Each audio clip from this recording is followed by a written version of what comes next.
Dérapage à la manifestation nationale, l'atmosphère a chauffé en fin de cortège dans le quartier de la Porte de Halle. Les manifestants, pour la plupart des dockers du port d'Anvers, se sont déchaînés sur les forces de l'ordre. Il y a eu des jets de pavés, plusieurs policiers sont blessés.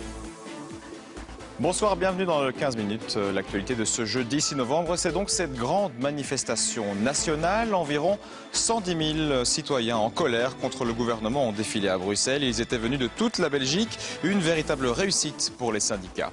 Un montage financier impressionnant orchestré au Luxembourg. L'affaire est baptisée LuxLeaks. Des centaines de multinationales ont passé des accords secrets pour payer moins d'impôts.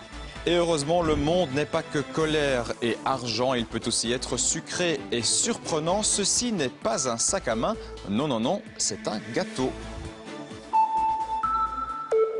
L'info que nous avons choisi de mettre à la une est pour le moins choquante. Être condamné pour venir en aide aux sans-abri. Un Américain risque la prison car chez lui, dans son état, nourrir les SDF, eh bien, ce n'est pas permis. Oui, et si nourrir les plus démunis est un crime, alors ce monsieur est un criminel en série. C'est une histoire qui consterne les États-Unis que nous raconte Esmeralda Labi. Arnold Abbott, 90 ans, disons-le tout de suite, c'est un récidiviste. Aider ceux qui n'ont rien est un véritable sacerdoce pour lui. Chaque jour dans la cuisine de son église, il prépare des repas pour les sans-abri. On sert 2 plats différents à chaque service.